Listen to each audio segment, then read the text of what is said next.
Hello Internet! Jeff from the Knocking Point here today, and today I'm going to talk about strings and why you should make your own strings, or a reason why you might want to make your own strings. So you can see this Martin Hunter came with this nice D97 string, and it fits this traditional knock very well. It slides on and off very nicely.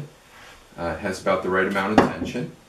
However, if I want to grab one of my carbons with an X knock, you can see that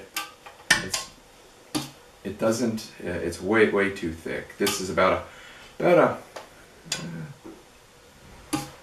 doesn't fit my X knock, and it doesn't fit the knock of my GT Trad very well either. This particular string serving runs about 120-ish, and I find, 120 thousandths. I find that about 110 is right for the X knocks to get a nice clean release, snap on there well, and get a nice clean release. So I'm not going to teach how to make strings, but what I'm going to do is show you what I came up with for a string jig, for an endless loop string jig. This was something that I've been looking at for a while. You can find them all over the internet. You can make it with 2 nails. You can get as fancy as you want with a jig. However, I'm kind of, you'll see. Watch this. So this is the jig that I came up with. I had looked at Chris of Billingsgate jig and several other people, and it's 2x4 with a piece of square stock from a box store, cut off with a hole drilled in here with a 3/8 threaded bolt, with a nut on the bottom and a lock nut right here. And to make the area that will retain the string, I just wrap tape around it.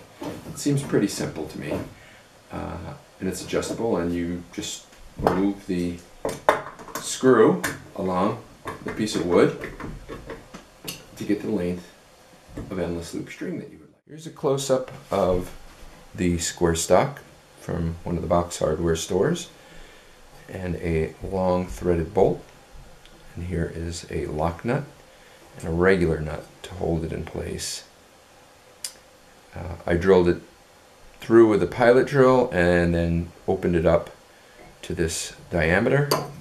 Has one screw hole here for this wood screw, and that's all there is to it. It's screwed to a 2x4. You can get fancier with rails and all kinds of adjustments, but this is pretty quick and simple, and you can build it with a piece of 2x4 and a couple nails, but it depends on the level you want. Here's another view of the jig. You can see you can adjust it, tighten the simple wood screws down to make the adjustments, and obviously you can do any kind of jig that you like that serves your purpose. Decide on how often you're going to use it, and having a fancy jig that's all nicely machined with a ruler on it would be awesome. But you know, if you're just going to make 10-20 strings in your lifetime, this will suffice. So here's a close-up on that. Maybe you can see the end a little better. If you can serve a bowstring, you can make a string with an endless loop string jig of your own making, or purchase one if you'd like. So all you have to know how to do is serve a string. You make a serving across the top, you spin the jig, and you serve down it, and then you put a serving where your arrows go. So once serving is a good technique to learn.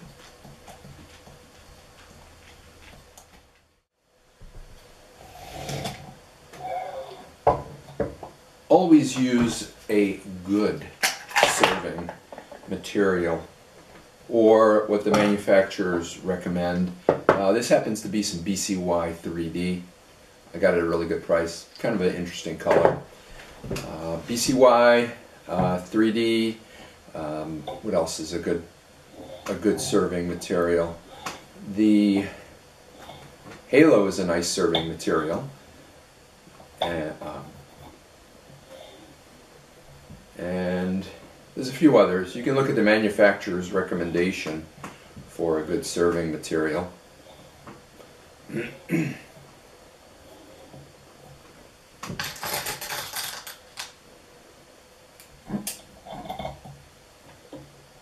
This is how I do it. I just use a little carabiner to hold tension on the string when I'm doing the back serving.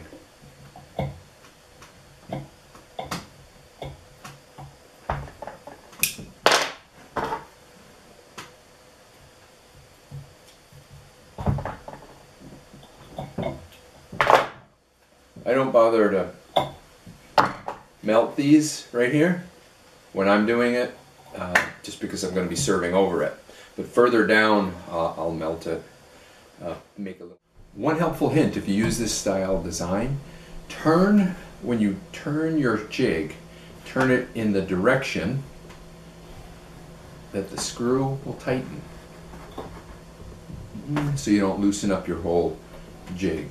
Then you can adjust this so you have a little bit of an offset when you make your loop, and you're just going to serve over this, and that makes your loop. When I'm putting the two strands together, I don't just spin the tool around it. I watch how I lay each strand over, especially where you get to the uneven parts, so that you can back wrap a little bit if you wanted to make it a little thicker in a transition spot. But I like it to lay nice and neat, so I do it by instead of just spinning the tool. Once I get down to this section, I'll just spin the tool. And now a plug for our prospective sponsors. The first would be Bear Paw. This is a very nice Bear Paw serving jig. I like this serving jig. The other would be 60X Bowstring and Bradco. That's where I got some of my serving material and some of my D97. This D97 string you see here. This is how I like to finish off the string. Cut a pretty good distance or length. I make a loop with my fingers and continue to wrap in the same direction. And I said I wasn't going to show you techniques. Well, this is how I do it. I don't know.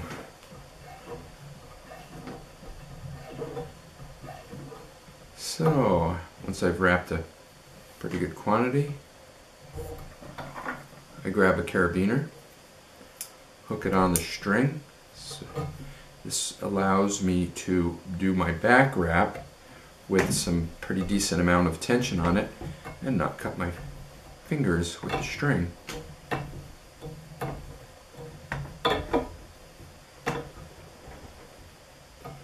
And I can keep it right tight up against the last wrap by the angle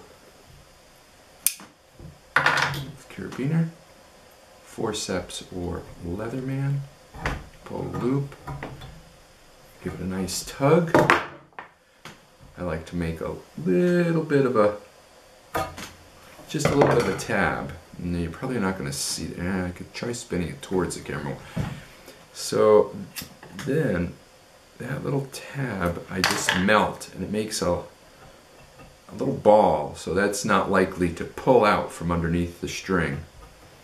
And that's how I finish off my serving. As I finish off this serving for this loop, I'd like to discuss another important thing about being able to make your own strands, and that is you can color coordinate your strings to your apparel or to your bow. As you can see, my color choices tend to be items that I can get less expensive. As you can see from the 3D serving I have on the end, and I actually got this D97 at a reduced price. One big spool, quarter-pound spool for a fairly decent price. But if you have a particular color scheme you like, you can change it. The other end's this purpley color, and you can see I'm using black here. If nothing else, it'll certainly make your strings look more distinct than somebody else's strings.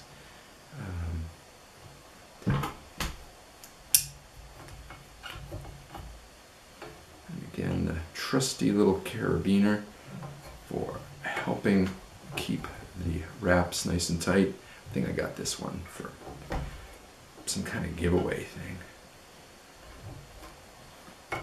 I like to put quite a few, as you can see here, quite a few back wraps.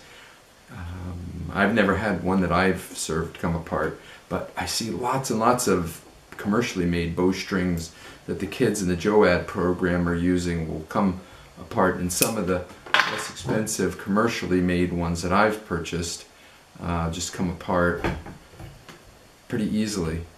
And we give that a tug, and again I leave a little bit excess so that I can burn and make a little ball that won't slide underneath. There. So that won't be able to pull underneath there, and that serving won't come undone. Something else I like to do is add a significant amount of weight to the string. I think I have like 70 some odd pounds here for a bow that's going to have 40. Whatever you happen to have. And I use a bit of beeswax on the string, and I rub it all up and down the string. I try to round out the string, and I burnish it with a piece of leather. I burnish the whole string up and down to get the wax worked in before I put the serving in the middle of the string. So if we can use the string as a line and a metaphor for our journey from one point to another in archery, we want to remember our position on that string. So we're going to put on a knocking point. And I did that by serving the same way I served and ran each line under with a thicker string. Pull it nice and tight. Trim them, burn them. You'll have a nice small knocking point.